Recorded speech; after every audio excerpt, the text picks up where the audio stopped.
Hey guys, I want to say a couple of words about this JD Vance stuff. Now, number one, the guy is a complete and total fraud, a jackass. He has no morals, no principles whatsoever. The things he said about Donald Trump before in the not too distant past, I mean, he was never Trump from the start. Then when he realized the direction the party was going and deciding that he wanted a future in Republican politics, he got on board and was all in on the Trump cult crap. So he is a detestable, loathsome piece of shit. We've known this for a while. But what I want to talk about is the treatment that he is getting over some of his recent stupid comments that have come to light, contrasted against Donald Trump and the treatment he gets for much, much, much worse things that he says routinely, like literally every day. Now, some of the most recent stuff you've seen about JD Vance is these comments he made. I think he was talking to Tucker Carlson, and he was going off on people who are childless and people who don't have children. I guess the point he was making is that people who don't have children really shouldn't, as politicians, really shouldn't be seriously considered for, let me roll up these windows, for high national office, because since they don't have children, they don't really have a stake in our future. I think that was the stupid point that the guy was making. Anyways, he has been... What is this asshole doing? You want a written invitation, pal? What the fuck? What the hell was I saying for this jackass? Great. I completely forgot what the hell I was going to say. Anyways, I'm sure my memory will get jogged here. His point was that people who are childless don't have a stake in our... oh, yeah, I remember what I was saying.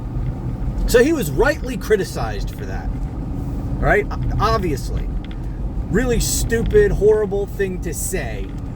That somehow people who don't have biological children of their own don't have a stake in our country's future and therefore shouldn't be elected to national office. What a ridiculous and horrible thing to say, right? Okay, so he deserves the condemnation that he is rightfully getting over this. But as bad and as stupid as those comments are, Donald Trump has said far worse, like many orders of magnitude worse than that. On many occasions, he says something worse than that literally almost every single day, and has for the last God only knows how many years. And yet, he seldom gets the kind of criticism for his much worse comments than JD Vance is getting for his comments. And that is part of the reason we have this Donald Trump freaking problem, is that he gets a pass on virtually everything. I mean, think of all the horrible things he said. He called for the death. He called for the former the chairman of the Joint Chiefs of Staff, Mark Milley, to be executed because he said things that Donald Trump didn't like. He called for the execution for treason of the former chairman of the Joint Chiefs of Staff. He came in for very little condemnation for that. And he says things worse over and over and over about women, about this, everything. And I don't even need to come up with this stuff. You know the things that he said. Much, much worse than what JD Vance has said. And he gets almost completely a free pass. The media doesn't even cover it. I mean, if you go onto his Truth Social, which I do occasionally, I don't post there or anything. I just go on there to see what this idiot is saying. And he says the most unhinged, deranged things. Now that's a nice car. Is that for sale? No, it's not for sale. That is sweet. Anyway, he says the most deranged things almost on a daily basis, and most of them are never even covered at all. Let alone condemned. Most of them are never even covered at all, never even mentioned on mainstream media. He gets a complete freaking pass. You want to know why he has a chance to win this election? Because people aren't reminded what a detestable piece of shit this guy is. And you can't assume that people will remember. Okay, it's been 4 years since he's president almost. That is an eternity. Most people can barely remember what happened last week, right?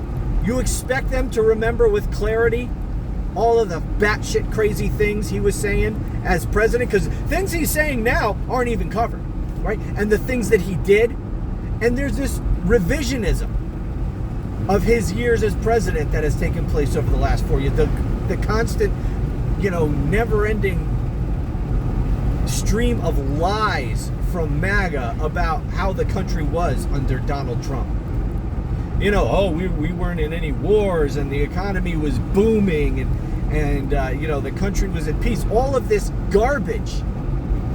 When Donald Trump left office, unemployment was through the roof because of his disastrous handling of COVID. We had the worst unemployment rate since the Great Depression under Donald Trump. People don't know that.